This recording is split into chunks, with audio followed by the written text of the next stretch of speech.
Be Useful by Arnold Schwarzenegger, Chapter 1. Have a clear vision. So many of our best people are lost. So many of the good ones don't know what they're doing with their lives.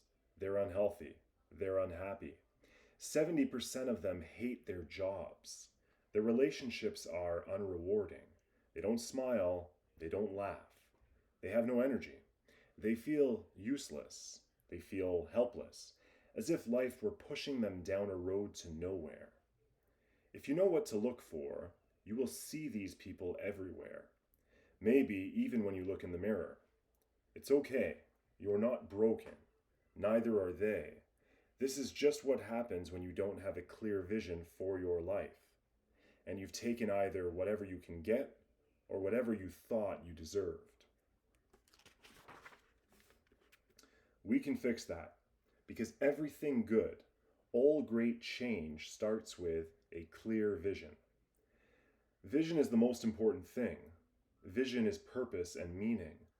To have a clear vision is to have a picture of what you want your life to look like and a plan for how to get there. The people who feel most lost have neither of those. They don't have the picture or the plan. They look in the mirror and they wonder, how the hell did I get here? But they don't know. They've made so many decisions and taken so many actions that have landed them in this place, and yet they have no idea what any of them were. They'll even argue with you. I hate this. Why would I have chosen it? Except no one forced that ring on their finger or put that second cheeseburger in their hands. No one made them take that dead-end job. No one made them skip class or miss workouts or stop going to church. No one made them stay up late every night playing video games instead of getting 8 hours of sleep. No one made them drink that last beer or spend their last dollar. Yet they fully believe what they're saying, and I believe they believe it. They feel as if life sort of happened to them. They really think they had no choice in what became of their lives. And you know what? They're partly right. None of us has a choice about where we come from. I grew up in a small village in Austria at the beginning of the Cold War. My mother was very loving. My father was strict, and he could be physically abusive, but I loved him very much. It was complicated. I'm sure your story is complicated too. I bet growing up was more difficult than the people around you think it was. We can't change those stories, but we can choose where we go from there. There are reasons and explanations for all the things that have happened to us up to this point, good and bad. But for the most part, it wasn't because we didn't have a choice. We always have a choice. What we don't always have unless we create it is something to measure our choices against. That is what a clear vision gives you. A way to decipher whether a decision is good or bad for you, based on whether it gets you closer or further away from where you want your life to go. Does the picture you have in your mind of your ideal future get blurrier or sharper because of this thing you're about to do? The happiest and most successful people in the world do everything in their power to avoid bad decisions that confuse matters and drag them away from their goals. Instead, they focus on making choices that bring clarity to their vision and bring them closer to achieving it. It doesn't matter if they are considering a small thing or a huge thing. The decision-making process is always the same. The only difference between them and us, between me and you, between any two people, is the clarity of the picture we have for our future, the strength of our plan to get there, and whether or not we have accepted that the choice to make that vision a reality is ours and ours alone. So how do we do that? How do we create a clear vision from scratch? I think there are two ways to do it. You can start small and build out until a big, clear picture reveals itself to you. Or you can start very broad and then, like the lens on a camera, zoom in until a clear picture snaps into focus. That's how it was for me. The earliest vision I had for my life was very broad. It was of America. Nothing more specific than that. I was 10 years old. I just started school in Graz, the big city just east of where I grew up. It seemed like everywhere I turned in those days, I was seeing the most amazing things about America. In my school lessons, on magazine covers, in newsreels that played before shows at the movie house. There were pictures of the Golden Gate Bridge and those Cadillacs with the big tail fins driving down massive 6-lane highways. I watched movies made in Hollywood and rock and roll stars on live talk shows filmed in New York. I saw the Chrysler Building and the Empire State Building, which made the tallest building in Austria look like a tool shed. I saw streets lined with palm trees and beautiful girls on Muscle Beach. It was America in surround sound. Everything was big and bright. For an impressionable kid like me, those images were like Viagra for dreams. They should have come with a warning, too, because the visions of life in America they aroused did not go away after 4 hours. I knew this is where I belong. Doing what? I had no clue. Like I said, it was a broad vision. The picture was very fuzzy. I was young. What did I know? What I would learn, though, is that some of the strongest visions emerge like this, from our obsessions when we're young, before our opinions about them have been affected by other people's judgments of them. Talking about what to do when you're dissatisfied with your life, the famous big wave surfer Garrett McNamara once said that you should go back when you were 3, figure out what you loved doing, figure out how to make that your life, then make the roadmap and follow it. He was describing the process for creating a vision, and I think he's absolutely correct. It's obviously not that easy, but it is that simple, and it can begin by looking back in time and thinking very broadly about the things you used to love. Your obsessions are a clue to your earliest vision for yourself. If only you had paid attention to them in the beginning. Look at someone like Tiger Woods, showing off his putting skills on the Mike Douglas show when he was only 2 years old. Or the Williams sisters. A lot of people don't know this, but their father, Richard, exposed all 5 of his kids to tennis when they were young, and they all had talent. But it was only Venus and Serena who showed passion for the sport. Obsession.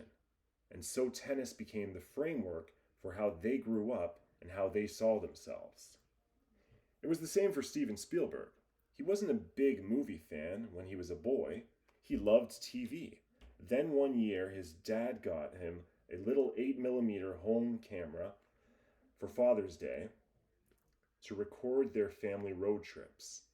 And Steven started to mess around with it. Around the same age I was when I was first learning about America, Steven discovered movie making. He made his first movie when he was 12 years old. He made one to earn a merit badge for photography in the Boy Scouts when he was 13. He even took the camera with him on Boy Scout trips. For Steven, who had just moved with his family all the way across the country from New Jersey to Arizona, movie making gave him his first bit of direction. It wasn't moving to Hollywood. It wasn't winning an Oscar for Best Picture or Best Director. It wasn't being rich and famous or working with glamorous movie stars. Those more specific ambitions would all come later. In the beginning, his vision was simply to make movies. It was big and broad like it was for Tiger, golf, Venus and Serena, tennis, and me, America. This is perfectly normal. For most of us, it's necessary. Anything more detailed gets too complicated too quickly, and you get ahead of yourself. You start missing important steps on the roadmap. Having a broad vision gives you an easy, more accessible place to start when it comes to figuring out where and how to zoom in. That doesn't mean you get narrower with your vision, just more specific. The picture gets sharper. It's like zooming in on a map of the world when you're trying to build an itinerary for a trip. The world is made up of continents. Inside continents are countries. Inside countries are states or provinces. Inside those are countries, and inside those cities and towns. And the thing is, you can keep going like this. Inside towns are neighborhoods. Inside neighborhoods are blocks. Blocks are stitched together by streets. If you're a tourist and you just want to see the world, you can hop from country to country or city to city and it doesn't matter. You don't have to pay close attention. But if you really want to know a place and get the absolute most out of your experience, if you might even want to call that place home someday, well then, you better hit the streets, talk to locals, explore every back alley, learn the customs, and try new things. That is when the itinerary you're trying to create, or the plan you're trying to build to achieve your vision, really starts to take shape. My plan took shape around bodybuilding. After the first clear picture of my future snapped into focus, I was a teenager, and I saw the current Mr. Universe, the great Reg Park, on the cover of one of Joe Weider's muscle magazines. I just watched him play Hercules in Hercules and the Captive Woman that summer. The article described how, as a poor kid from working class town in England, Reg discovered bodybuilding, then made the transition into acting after winning the Mr. Universe competition. I immediately saw it. That was my path to America. For you, the path will be difficult. So will the destination. Maybe it involves a career choice and a change in scenery.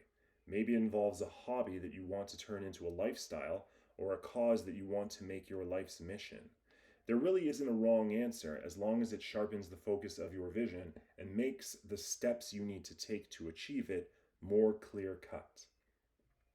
Still, this part can be very difficult for people, even those with the broadest of visions. When I go to the gym these days, for example, I will sometimes see a person wandering around, bouncing randomly from machine to machine like a ping pong ball. And it's clear they have no plan at all for their workout. I'll go up to this person and we'll have a conversation. I've done this many times and it always goes the same way. What's your goal coming into the gym? I'll ask them. To get in shape, is what they'll usually say. Yes, great, fantastic, but get in shape for what? I will say. It's an important question because not all forms of in shape are created equal. Being in bodybuilder shape isn't going to help you if you're a rock climber. If anything, it's going to hurt you having to carry around all that extra mass. In the same way, being in shape like a long-distance runner is useless if you're a wrestler, where you need both raw strength and explosive quickness. They'll pause, then they'll stammer, searching for an answer that they think I want to hear. But I stay silent. I don't let them off the hook. Eventually, most of them give me an honest answer. My doctor said I need to lose 20 pounds and get my blood pressure under control. I just want to look good at the beach. I have young kids and want to be able to chase them around and wrestle with them. These are all great answers. I can work with each of them.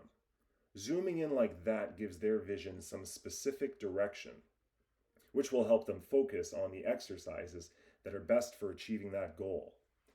Bodybuilding is all about zooming in. Not just on the specifics of what you want to achieve as a bodybuilder, but also on the steps you need to take in the gym to get there.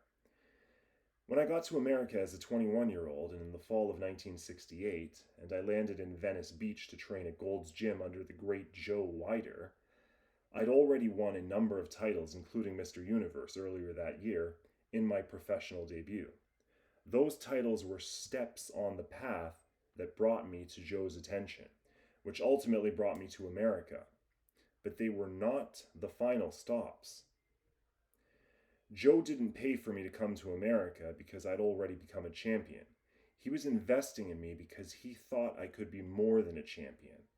I was still very young by bodybuilding standards. I also had an incredible hunger to work hard and an insane desire to be great. Joe saw all these things in me and thought I had a real shot to be the greatest bodybuilder in the world, maybe even of all time.